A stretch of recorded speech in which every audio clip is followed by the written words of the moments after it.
this gonna work? Is this gonna work? Come on, guys. Oh, yes. I can see us. Oh wait, I've got the fucking the auto generated captions on again. Yeah, got to get those. Oh wait, I've got the fucking. Oh wait. Okay, yeah. We are live. Yeah. We are on. We're on. We are live on the interwebs. Live on the interwebs. We'll give this a little bit to populate. Hello to anyone joining. Yes, it is overview live. We are here. We got 6 people in. It's picking up. Nice. It's picking up. Nice. Yes. Hello, Jano. Hello. We're back. Sorry, guys. We had to do this. Okay, well, I'm going to do... might as well do like a little bit of a proper introduction. Let's make this somewhat official. Hello, and welcome back to another edition of the Overview interview, which we have rebranded as Overviewed. Big shout out to Ben Bodge for the name. And yeah, I'm joined by a very special guest all the way from the other side of the globe. He's an Australian producer that has been releasing on a number of labels for a number of years, including Invisible, Dispatch, and Overview. He's also the mastering engineer of Sine Sound and the owner of Locked Concept, the record label. Without further ado, please welcome my guest, Lockjaw. Woo, woo, the crowd goes wild. Hello people of the internet. Someone's now giving me technical stuff. I need to pull the mic. East. All right, Casper, I'm putting the mics down. Sorry. I'm speaking too loudly. But yes, hello, and welcome, Louis.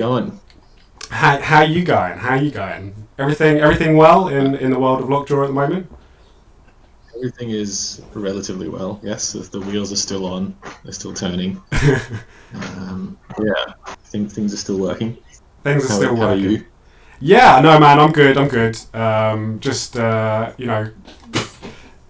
rocking in the free world. Rocking in the free world. Yep. As you do. So yeah, and so we're all really cool to have you on here today and to try and like do this. We are live on Twitch and on YouTube. Wait, tech operation. Is it? Yeah. No, it's quite hectic. Casper, am I still being heard twice, or what's going on? Maybe I'm being heard twice. I put an audio input capture. I don't know. Still trying to get 100% used to this. Casper, if you can hear me, is it still working or is it not? I'm trying my best here. My mic is doubled. Apparently my mic is doubled. Is it still? See, I'm still getting very used to still trying to do this. What I could really do with is a tech person someone to actually just do this for me. That's part of the fun of running a label is just having to do all these things yourself. Yeah. This is it.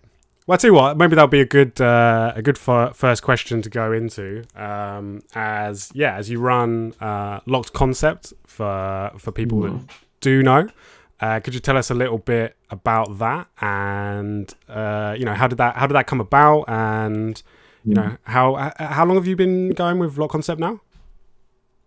Oh god, it's probably like 6 years almost. 6 years, I think.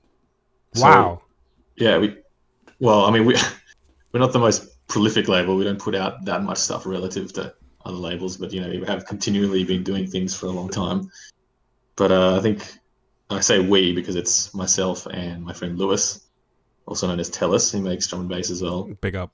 And we started that I think must have been 2014.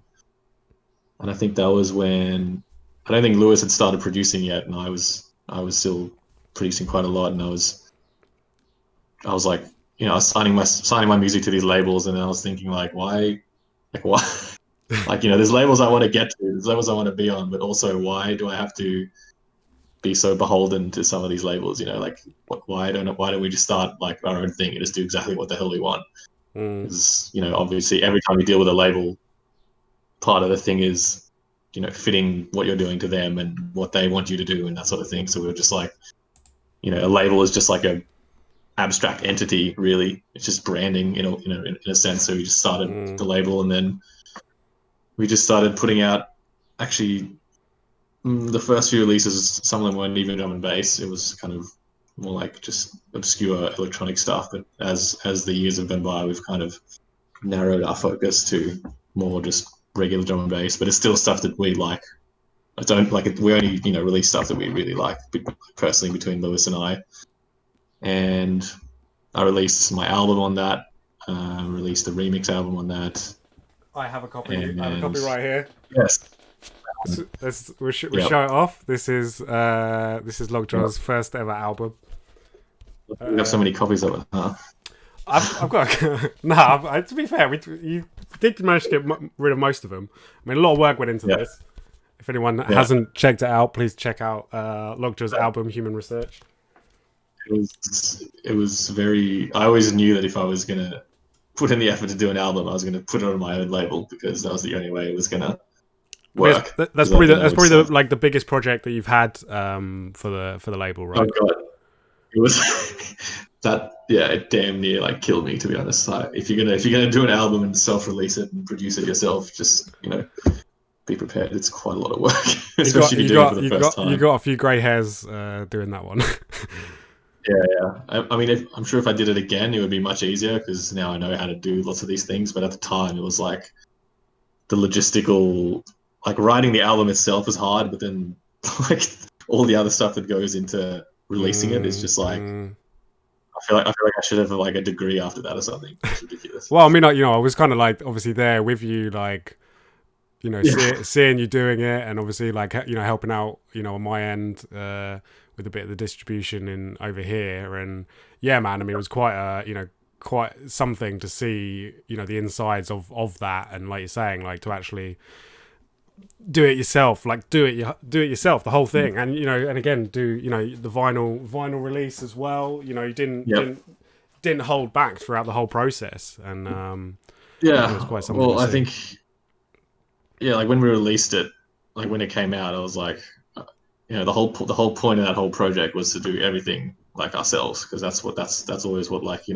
Lockjaw has been. That's the ethos of whatever Lockjaw is. It's always just been like, just do everything you can yourself. Like try and do as much as possible just by yourself, because that's how you get like more proficient, and that's how you get more satisfaction. Have you definitely felt that you've had more like satisfaction and like enjoyed music more since taking control of it yourself, and like you're saying, from being able to release yourself, or it was one of the best moves? Yeah, definitely. I mean, like I said, from day one, the idea of me like producing music has always just been like it's all just self-generated. It's sort of DIY, very DIY in a sense. Like you just get the tools and then you just do it all yourself. And if you just put in enough time, then you can just do these things. Mm-hmm. Like that's what was appealing, and just still is appealing to me. Yeah, no, it's it's been good to see your trajectory. I mean, you've been producing. I mean, you've been in the drum and bass scene. I mean, we've probably been talking with each other for about, I don't know what, probably like eight years, maybe 8 years or something. 8 or 9 years. I think this will be the 10th. 2020 will be the 10th year of producing for me. So, wow, yeah. So it's been quite a journey. And then obviously it's also transitioned into to mastering as well. So I mean, you really do it all for a lot of producers out there. Like, I mean, there isn't much you don't do, really, is there now? Like I said, producing music, running the label and your own mastering company, it's Mm. where do you find the time Well, to do anything else? God, I don't know. That stuff is also like not even the majority of what I do in my life. Like I'm still studying and working as well. So it's And you study and you work. definitely, yeah. It's Wow, yeah. man, that is Sometimes it's a juggling act. Let's put it that way. But mm, I mean, the thing with the producing and the label and the mastering is that they all started from a relatively similar kind of point. Like, I started producing, started a label, and during that whole time, I was kind of like, I was always really interested in mastering, and I was just doing it kind of naturally without really knowing what I was doing at the time, hmm because I was just kind of drawn to that sort of process, and so all those three things just kind of grew out of the same seed sort of thing. yeah. Yeah. Yeah, no, and obviously, for those that do know or don't know, Louis here is Overview's mastering engineer. I mean, obviously, haven't mastered absolutely everything, but I think probably like a good 2/3 of the back catalog, is has been mastered for you, and and obviously we've now been working together for a long time, and I really appreciate your services and your I got to say, professionalism. it's very exciting watching Overview just grow as well. You guys are just like on We're a not we're not long here to talk trajectory to all the about moon. me. Don't worry. We're not here to talk about me. Don't Yeah. worry. Like, we I do that enough. I Okay. do that enough. All right.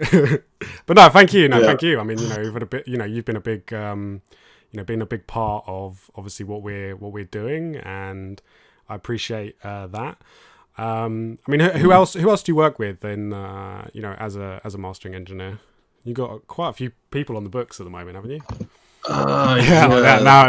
Now I'm putting you on the spot to test you. Let me think. Tesseract recordings, overview, context. Uh, Big up what context. else is there? Yeah, big up context. Also, a lot of the stuff I do comes through Cygnus because I work for them as well as like a subcontractor. You are still working for Cygnus then, yeah? Yeah, yeah. So Okay. Wow, that's got to there be. is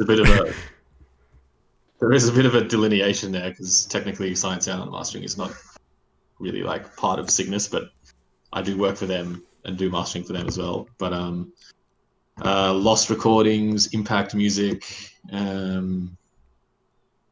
What else? I mean, I've done stuff for Future Classic as well. There's not too many labels out there that you haven't haven't or aren't working with. So Yeah, that's I've got a got that's my good. fingers in many pies.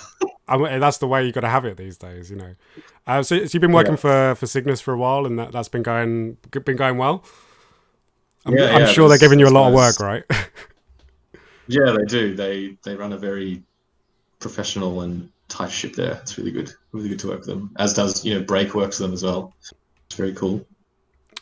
So Um, yeah, no, that's really cool. yeah, and I'm actually in the process of hopefully starting this relationship with another distribution company called Symphonic Distribution, which will be a very similar setup to what I do with Cygnus, but they're based in the States and they have been sort of disrupted a bit more by COVID, so things have been delayed a bit there. Right. But Okay. if everything goes to plan there, then I'll also be mastering for Symphonic Distribution. Is that going to be, is that Um, drum and bass, or is that going to be like EDM, man? no, no, You're going to be they doing some do EDM releases. not a lot of drum and bass, a lot of more like acoustic stuff and bandy sort of stuff, which I'm pretty keen to do because I don't get to do that much of that sort of music.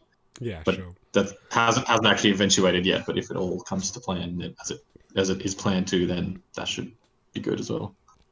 Yeah, no, that's good. I did have a question here that was, Hmm. what is your approach to mastering? Have you got any sort of, What is my approach? what's your approach to Make mastering? everything How do you do as loud as possible. All we need to know. No, it?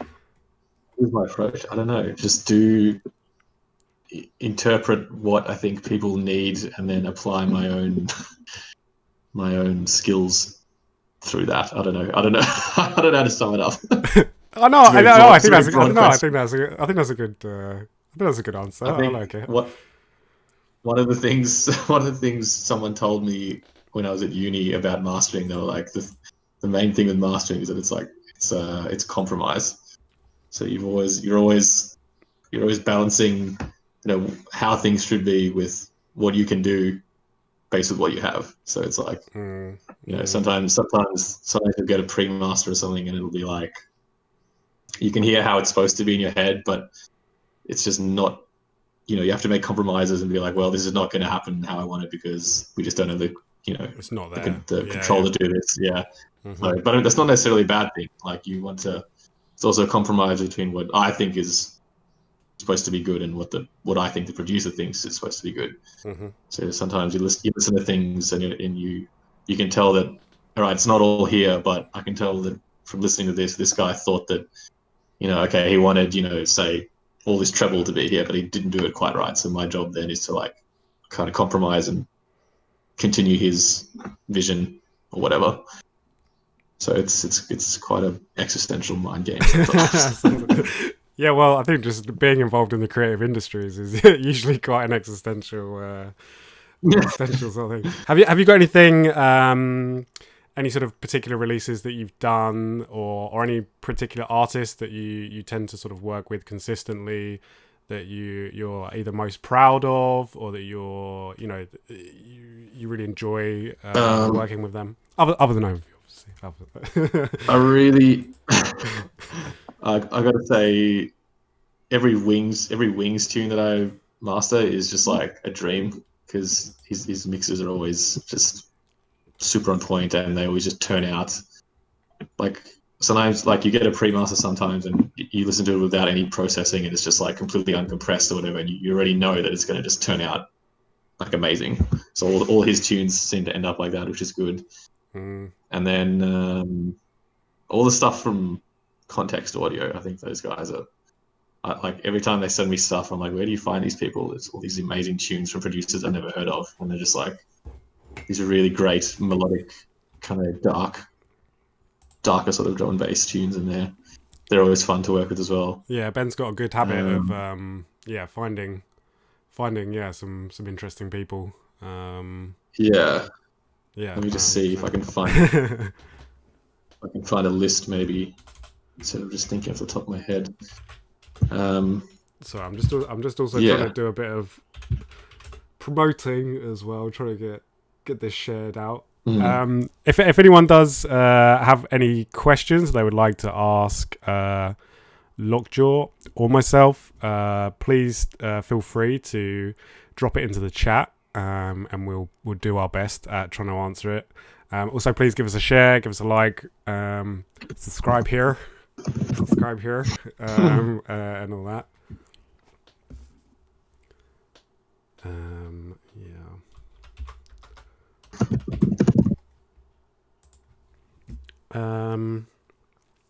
Yeah. I mean, what would you say? Is there a particular track that you would sort of say, oh, that was my favorite? if you can even do that. God, there's so many. I'm trying to think. I'm trying to think of something I've done recently. Apart from those, like. Yeah. What were you saying? Well, no, I was going to say, because obviously we had the Wings release recently that you mastered for us. Yeah. That it went to number 1, which I think was yes, that's a good point. I was actually I was pretty stoked with that when I saw that. I was like, that's cool. Yeah, well, as I said, you can have that claim to fame now. Yeah. I don't know. Like, I also really like mastering all the stuff that I do for Locked Concept, obviously, because all those tunes are like tunes I really, really like. It feels more kind of, I don't know, personal or something to master them. Well, I'll tell you what. On that note, if we're gonna sort of talk a little bit about Locked Concept, I might well play a track. If anyone is up for that. Can I shout out just a label as well? Yeah, please. Incidental Sonics. Yep. I Okay. mastered their last release. Connor Bailey. Yeah. Ah, right. Uh, Connor. yeah. Yeah. Right. Okay. He put out two tunes. Well, one tune, Excess, and a Eusabia's remix of Excess. Those were really cool tunes. I Yeah. was Yeah. pretty stoked with those. Yeah. Big up to Connor, because he's a lovely guy actually. He's a Brighton lad. Yeah, Obviously, well, obviously yeah. he probably works. Yeah, I really like that label a lot as well. Yeah, Um, it's really cool to see him. We do have a question here hmm.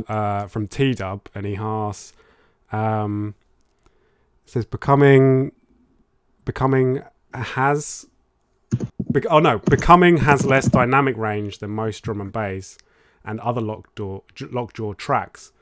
Was this a creative choice? Is he talking about my tune? Yeah, it must be. You had a tune called I have Becoming. a really old. Yeah. Yeah, I remember when I was producing that, and that was a long time ago. That was probably 5 years ago, and I was not very happy.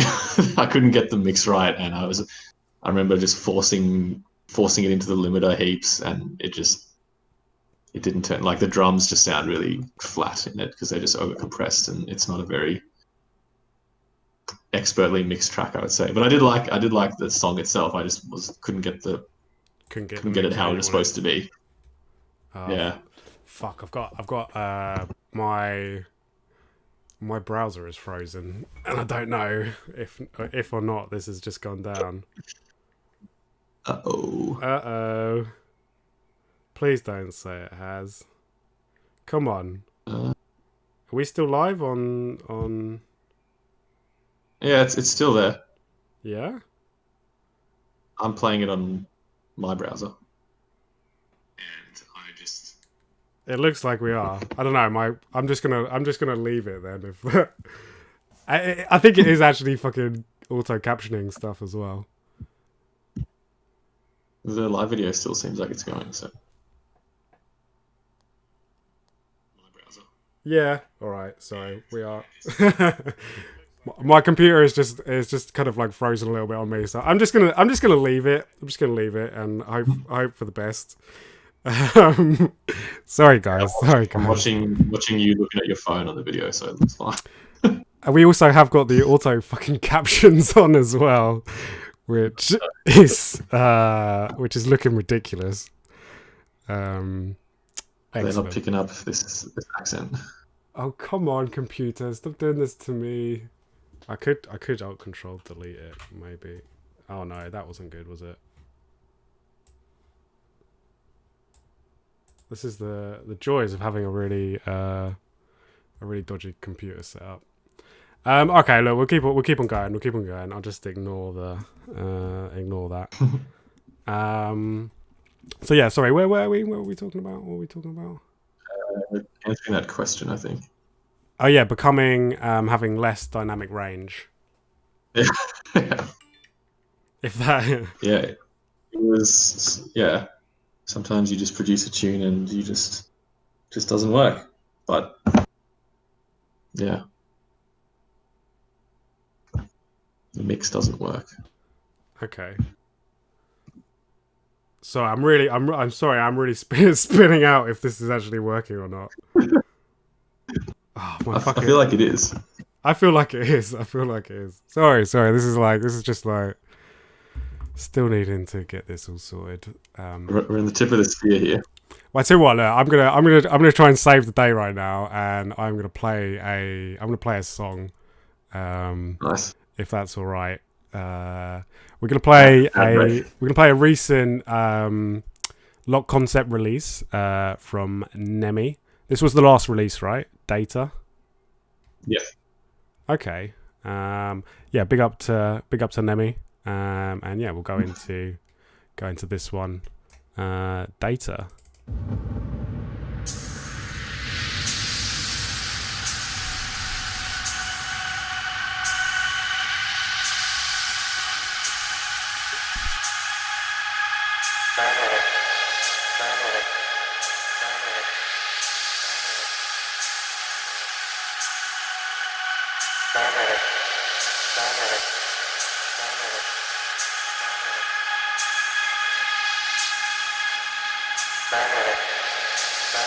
Am I being broadcast right now?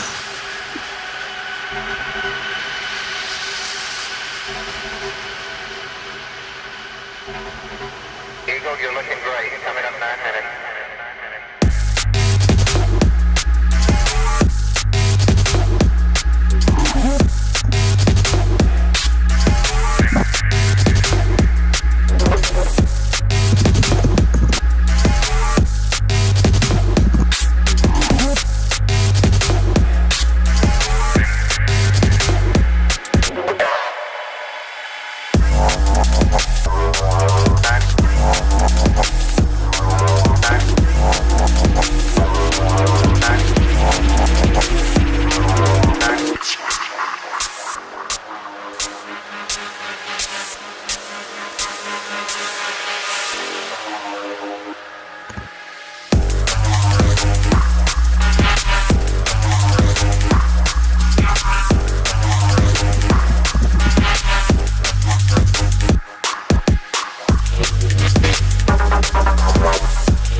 Yes, yes.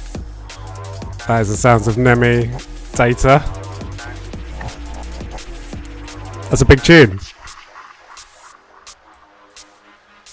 Big up to the Nemi. Oh, we back? Yeah, sorry, no, sorry. We're back. Okay. Yeah, big up to Nemi. It's from Serbia, right, Nemi? If I do believe. Mm-hmm. Yeah, it's my distant brethren, I guess. Why? Are you part Serbian? Yeah. Really? My mum's Serbian. No, really? Yeah. Wow, you just I actually never knew that. Because you're from Yeah, there's no South Africa, right? South Africa. Yeah. She was born in South Africa, yeah. Right, yeah. Okay, that's interesting. I didn't realise that. There you go. So your mum's Serbian, your dad's South African, and then you moved to Australia. Yeah. The more you know. Even I didn't know this. We're all learning so much interesting stuff about Lockjaw today. That's quite good. We do have a question here from Doppler Shift. And he asks, I've started mastering my own music recently, and I've been told the order, have been told the order of your mastering chain is important. For example, starting with a compressor, then EQ, then say isotope, the limiter, etc. Is that something that you would advise? Is that something important? I would highly advise that. Yes, I would say the general procedure is to EQ first, make kind of tonal changes first, and then after that you can probably move on to EQ and tonal changes to correct any immediate problems. Then onto like more saturator, colorful coloring sort of things. Then once you've kind of altered the sound creatively, then move on to compression. And then right at the end, you would be doing the limiting. And the reason you do the compression towards the end of the chain is because you don't want to be compressing things that you are going to be removing, if that makes sense.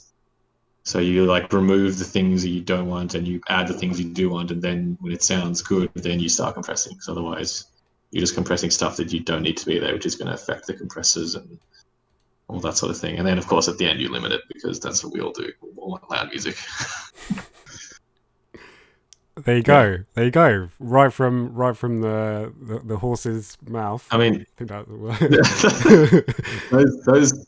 those sorts of things also apply to producing as well. Like you're not. It's like if you're like producing a synth or something or a bass, you're not gonna. I mean, you can do whatever the hell you want, but like it makes more sense to kind of shape something and EQ it, and then move on to like the dynamics processing, because otherwise you're just going to be processing stuff which you don't need, and it's just wasted energy and that sort of thing. Yeah. There you go. There you go. Speaking of producing, what is kind of like on the agenda at the moment with yourself? I mean, because I don't know, you've been a little bit quieter the last year, maybe. I don't. Would that be fair to say? Would that be fair to say? Yeah. Any particular reason why, or? Where have you been, man? Where have you been? I've mastered a lot of tunes. It's like the sheer workload, and then there's also the fact that I'm studying, which takes actually priority above all of this. And then the time that I do get to produce, when I want to produce, it's not as like because I used to back in the day. When I first started out, I was doing 2 to 4 hours a day, like every day, sort of thing. Right. And that's what you need to do to kind of educate yourself, I guess, and get your tunes to the level where they need to be. And then it's kind of slowed down in the last few years, and now I just sort of I see it more of as like a relaxation and zen sort of thing. Like, and the music that I'm producing now is much more autonomic-y and deeper and not as dance floor-y. So I have some things that I want to release potentially later this year, but they're not going to be quite what I have been releasing for the last few years. Not any neuro bangers. We need some more. not angry 4 a.m. stuff. Maybe not for a while, but yeah. No, I mean it's interesting. It's interesting you say that. I do know there's a few people, a few producers that I know that prefer to treat making their music in that kind of way. So it is their off time rather than being something they need to. Well, so much pressure on to. There was a long stretch of years where I just felt that immense pressure to just produce all the time, and I would just. I'm not a very fast producer, and there's definitely people that produce. They can knock out tunes in a whole day, which I definitely can't do. But I definitely had that thing where I was like, I had finished one tune onto the next one, finish one tune onto the next one, constantly producing. And then but then I kind of reached a lot of the goals that I wanted to reach by getting to some of the labels that I released on, and I was like that sort of tension kind of fell back a bit, and now when I do make music or produce drum bass or whatever, it's very there's not that tension anymore to that pressure to and also the fact now I think that any music I do release it's all going to be unlocked concept, so it's just my own thing now. I just do whatever the hell I want and whenever the hell I want. Yeah, well, I think like you said, you've just got that. If you don't have that pressure, I mean, I suppose sometimes the pressure can be good, but then I guess probably a lot of the time maybe not. I think. Yeah, I mean, look, when you've been doing something for like 10 years, you can't do something. It's very hard to do something at the same intensity with the same goal for 10 years. Things are just going to change, and life situations change, and things you want to do change. And as I said, I really love the mastering. I'm really into that at the moment. I'd like to do more of that as well. Well, yeah, and at the moment, obviously proven very successful. Has there been any goals that you have reached that really sort of like stick for you as something that you're like said immensely proud of, or something you? I mean, obviously there's the album, but anything else? It sort of springs to mind. What with like producing or? Yeah, no, as Lockjaw, as your, as your sort of production alias, anything you? Yeah, well, definitely. I think still the biggest thing is getting to Invisible. I know, like that was for a long time. That was like my own personal sort of Mount Everest to conquer in a way, for better or for worse. Because the noisier guys are literally one of the reasons why I started doing all of this, because I just admired them so much, and I admired the way that they approached running a label and their quality control, and I was like, just to be like associated with them in any kind of way was like that like ticked a lot of boxes. That ticked a lot of boxes for me. So yeah, that was really cool. And then obviously, like when I moved to Germany for almost a year, and I got to do some gigs there, that was pretty sick because I went from like a suburban sort of place in the middle of Canberra, Australia, and then I just rocked up in Berlin, and then there were like people messaging me in France to go like do gigs and stuff. So I did a like sort of mini tour around there, which was really cool. And I was like, well, yeah, we got you over to the UK as well. For that was one of the gigs. That was a very fulfilling sort of thing. And then I'd say putting out the album, that was a very spiritually draining and also rewarding thing, because as we said, it took a long time to make happen. And I didn't want to cut any corners. Like I was like, if I'm going to do this, I'm going to spend as much time as I can on these tunes, and I'm going to make them as good as I possibly can. And we're not going to cut any corners with like, let's just cut the price here and do this, and let's not bother to do that. Like, no, we did everything we wanted to do. So when we put that out, and everything was as close as possible to being as the way we wanted it to be as possible, that was really good. So yeah, there's some. I'll tell you what. I might well go into. I might go into another tune, because we might as well just we are in drum and bass. And I want to play something off of your album actually. As we're sort of like on the subject of it, and I probably want to play what is like my personal favorite track. I mean, I don't know what yours is, but for me, I just love everything about this, and it would be Velveteen featuring Quails. I don't know. I think for me is I don't know. It's just a lovely tune. Have you got what's your favorite tune off the album? Put in a. I think if I had to choose, it'd probably be Second Chance. I really like that song. Now I'm gonna play the other one. Would you want me to play Second Chance, or do you want to play Velveteen? Well, also just I couldn't actually hear the last song that I was playing. Oh yeah, shit. Yeah, you probably want to join the Facebook stream, because it won't come out of the. Oh, okay. Yeah. That's all right. Yeah. Josh is in there saying he absolutely rinsed Human Research. Yeah, it was a lovely album, and then obviously the remix EP as well. So yeah, I'm gonna play. Sorry. No, go on. Well, no, I just said I'm gonna play. I'm gonna play a tune. Play the song. Play the song. All right, this is Lockjaw, a track called Velveteen featuring Quails. It works. We got it.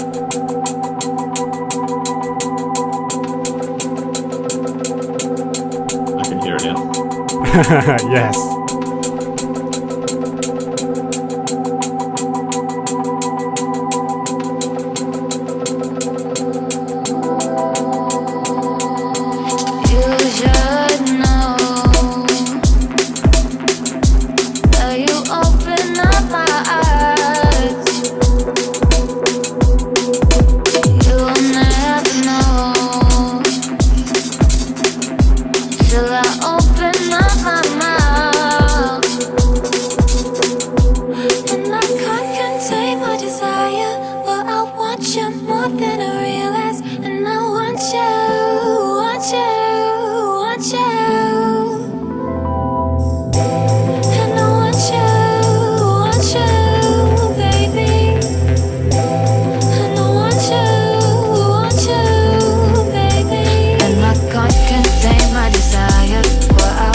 You more than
So good, so good.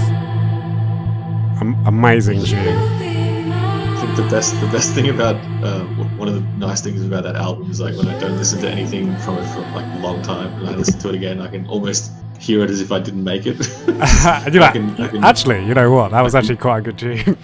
I cannot like visualize all the tracks in my mind and fucking EQ.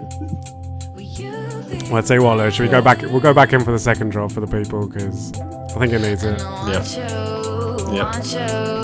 Baby, will you be mine? And I want you, baby. Will you be mine? And I want you, baby. Will you be mine? I'm not gonna take my desire, but I want you more than I realize. And I want you,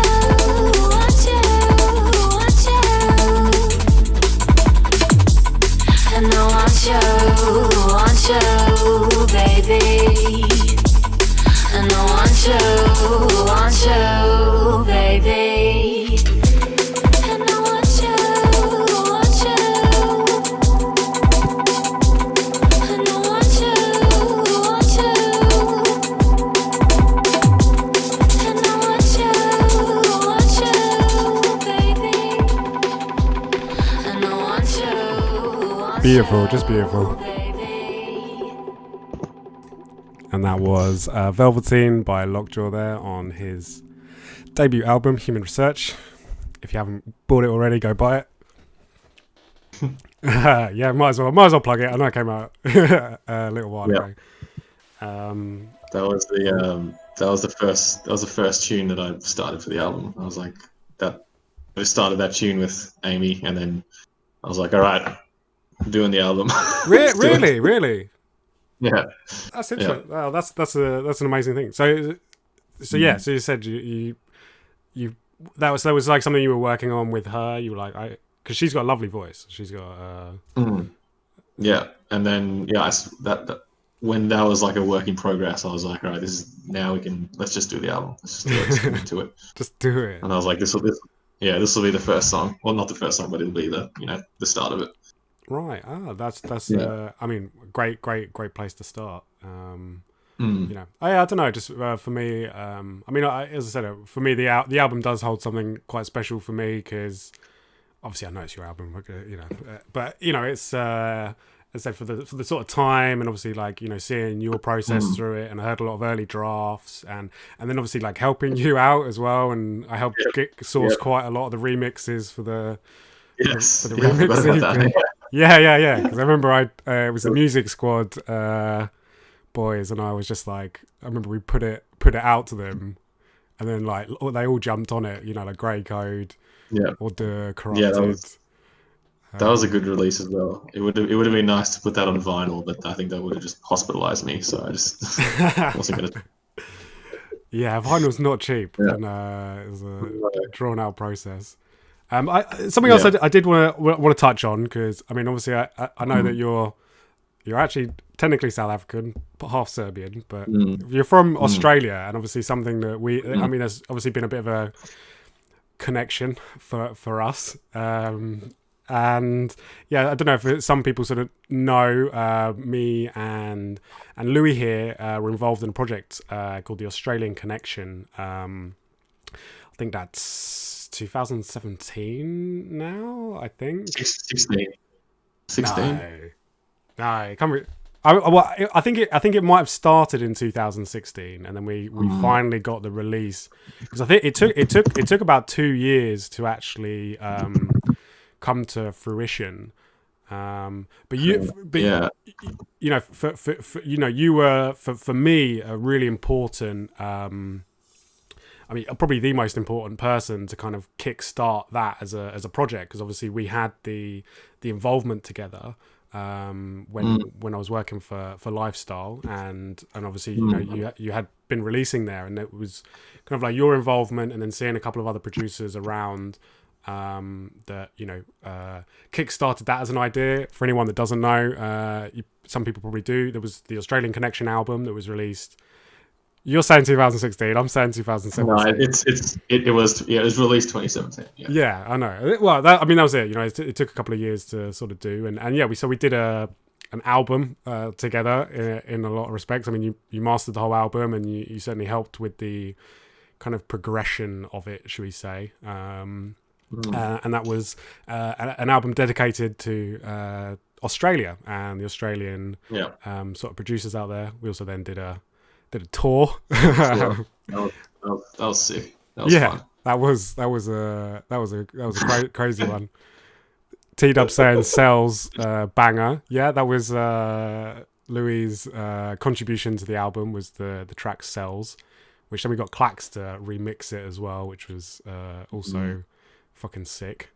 But yeah, so it's been a little while since all that. I mean, it's still a little bit surreal that we did that in a little bit of a way. Like I now, it's a long way to come, It was it was a long way to go. As I said, we did a little tour. We played out in Sydney, Perth, and Melbourne.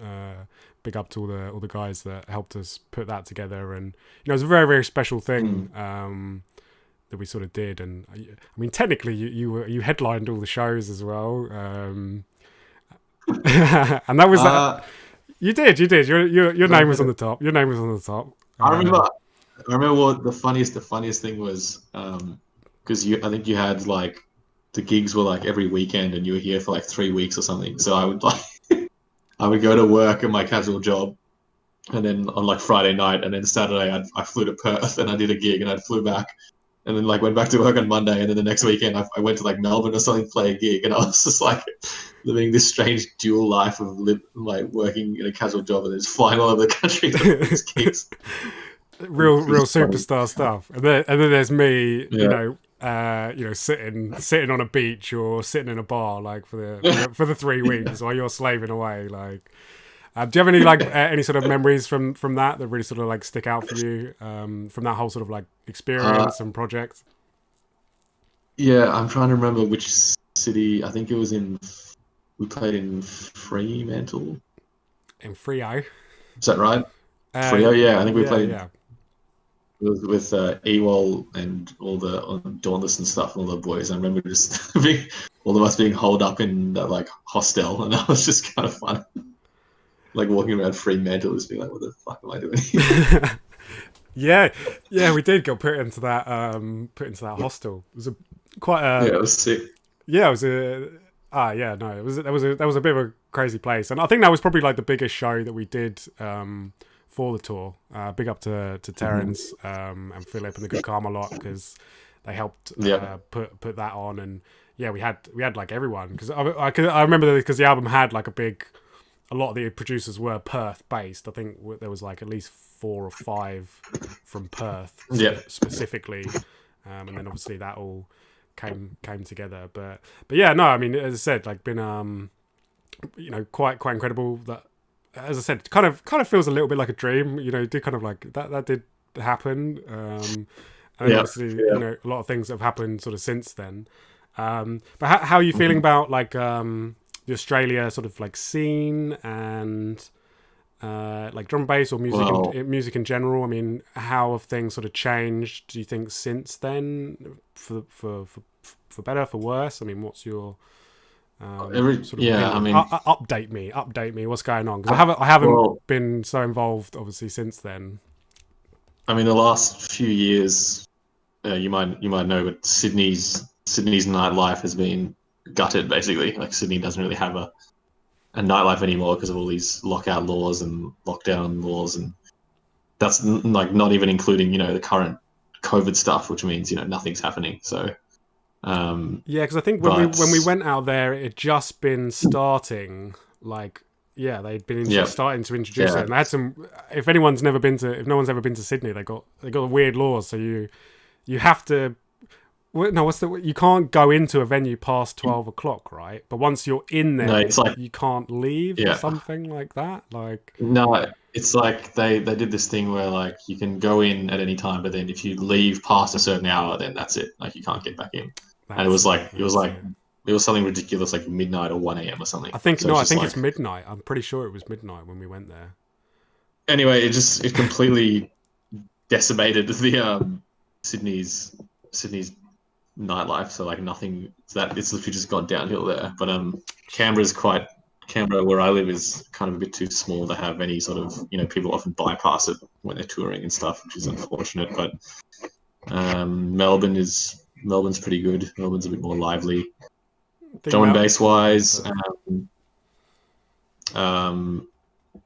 don't know. I feel kind of out of the loop, to be honest. Especially the last few months, everything's been sort of shut down, so everyone's just been not doing much. Yeah, no, it's But probably I'm sure in space. I'm sure that when the restrictions get lifted for real, then the festivals and the gigs are just going to go like. You gonna be playing again, or are people gonna be able to book Lockjaw for gigs? If anyone out there wants to book Larry. Look, I'm gonna have to be honest here. I'm gonna have to bare my soul here and just say that I'm not that into DJing. I don't like DJing that much. Oh, I can't believe you just said that. So Nah, that's the fair only enough. I will say one of the only things that does interest me is doing like a Locked Concept night somewhere. Like Lewis, the Locked Concept co-founder, tell us he now lives in Tasmania, which is quite a bit far away from me. So we're thinking maybe he could come here and we could do a gig, or I could go there and we could do a gig and do, get some of the Australian artists we've signed to play with us. But apart from that, DJing and like playing out has never really been like it's never come naturally to me, and it's always stressed me out. So, well, I mean, there's certainly, you certainly have the. I think some people obviously have the real glamorous side to it. Traveling around the world and playing music, and I think there is certainly an element of that, but there is another side to it. Look, it's definitely, I think, like, don't get me wrong, like the hour or two that you play is extraordinarily fun, but like everything else that goes with it, it's just it's kind of not my thing. Like I'm much more about just, or at least I used to be much more about just sitting in my room tinkering with stuff. That's what really interested me the most. Like I wasn't really. And even when I was like, producing tunes, I was barely ever thinking about, I was just going to work in a DJ set. It was just like, it's just going to mix well or something like that. It didn't really ever occur to me. So, I mean, I think that's certainly, it's obviously a known thing, but you certainly have that kind of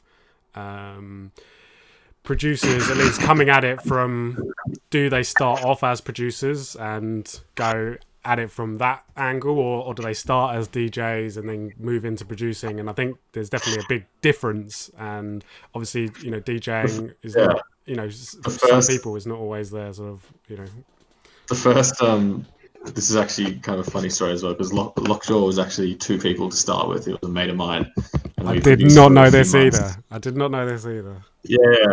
So we produced for a few months and we made a few tunes, and then somebody was like, "Oh, do you guys want to play a gig?" And at that time we didn't even have a name yet, so we were just like, I guess we'll figure out how to DJ. I guess we'll find a name, and so that's always how it's been. Where was that set? Where was that set? It was outside of Canberra somewhere, like at a bush doof, but in the freezing cold. For anyone that doesn't know what a bush doof is, that is the term. That is the Australian term for a rave. Yeah, an outdoor forest rave. It went well, or yeah, did you? No, it was actually so cold the deck started like malfunctioning and things were not playing. So no.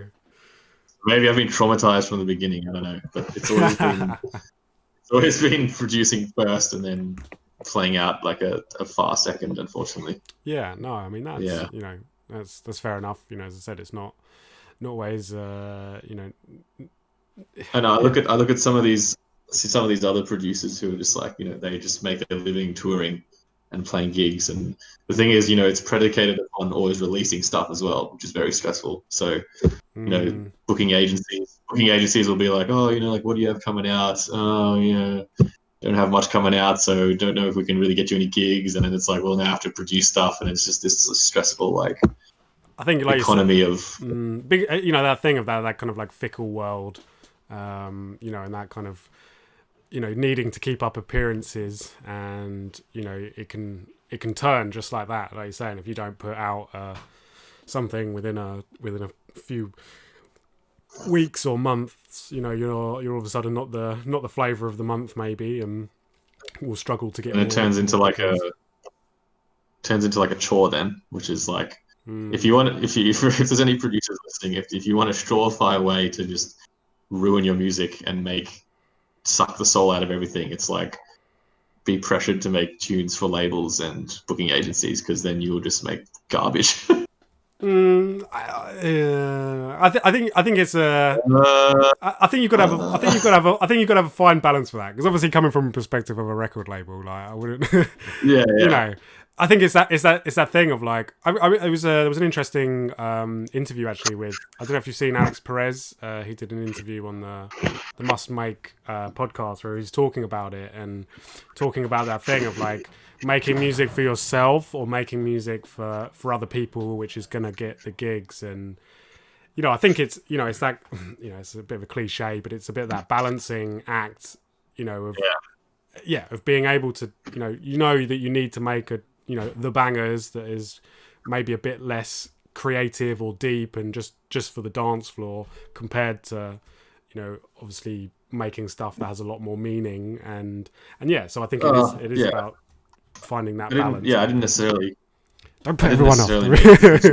Between didn't mean the difference between like dance floor and like non-dance floor tunes, but more just like, I know that from experience and from other producers that I've seen, like when they're like, you know, under the pump, or they're trying to make something for a specific label, then it's just like, it just sounds very derivative and quite forced. You can just it's not necessarily bad, but it's just like, it sounds like they're just stressed. You can hear the stress coming out of their music. No, I think it's you know, it's a valid thing, and again, you know, sort of going back and highlighting to that other side that is not so readily talked about or readily seen.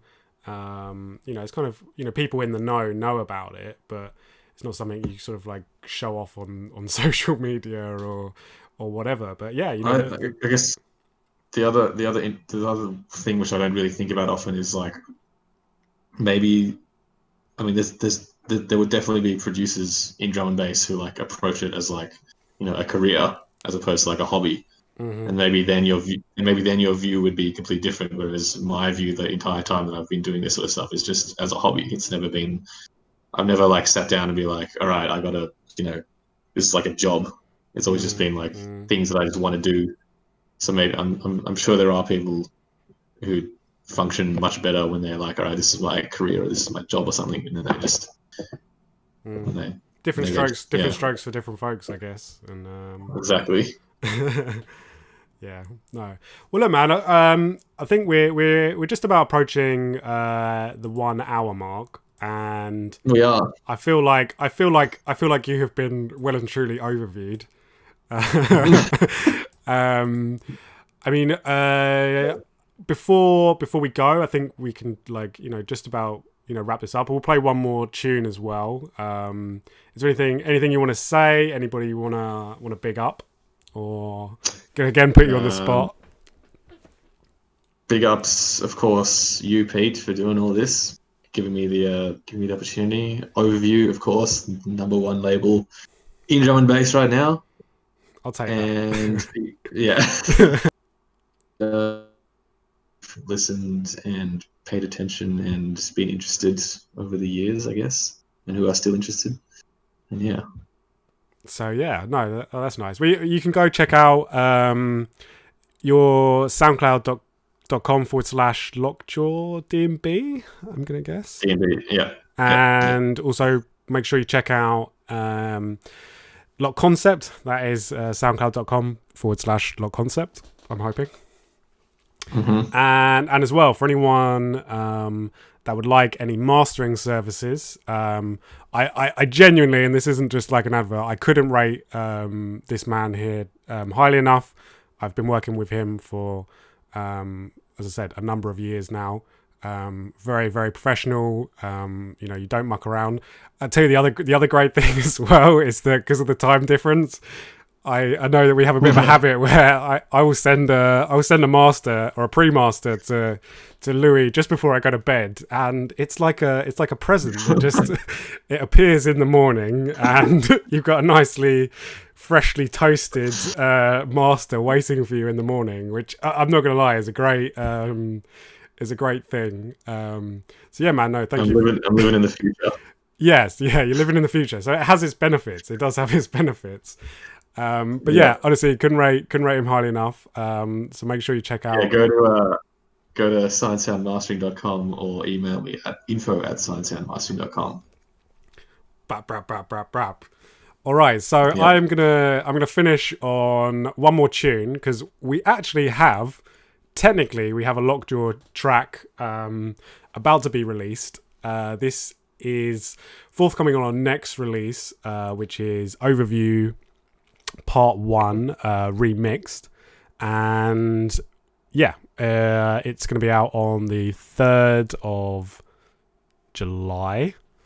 And yeah, we have for those that know, Lockjaw was on the first ever release of Overview, which was Overview Part 1, and a collaboration with Missin, with no G, just Missin with an N. And yeah, so we have the next release, which is Overview Part 1 remixed, which I'm going to say again. And we have a remix here from the boys, Ill Truth. And to be honest with you, I believe that for those that have stuck around, you're in for a real treat right now, because this is a world premiere. This has never been played anywhere before. This will be the first time it's ever played on the internet. So lucky you. Well done for sticking around. So here it is, the Ill Truth remix of Lockjaw and Missin, Save Me. Foghorns. And I will sign off. Are we signing off? No, we'll let it play, and then we'll you just gotta look good in the background, don't worry.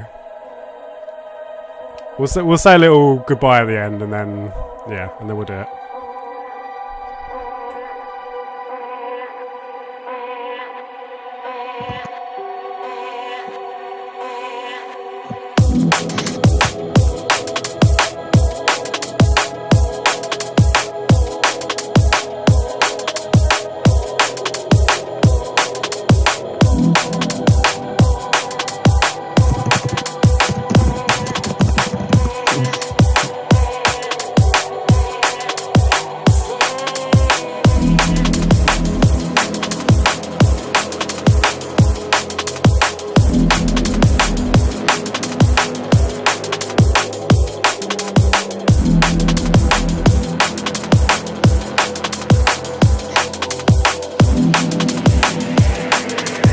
Ill Trout, I like it.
Gonna take that one down. This track is gonna be out on the 3rd of July, so make sure you pick it up. Pre-orders will be up on Monday. And yeah, Mr. Lockjaw, thank you so much for being my guest today for another edition of Overviewed. I think you got overviewed. I've been fully overviewed. Yeah. Thank you for having me. All good, man. All right, well, take it easy, and we'll talk very soon. Thanks for everyone that has been watching today. We'll be back again for another episode very soon. Peace. Big ups. Big ups. Peace, love. Big ups. And all that.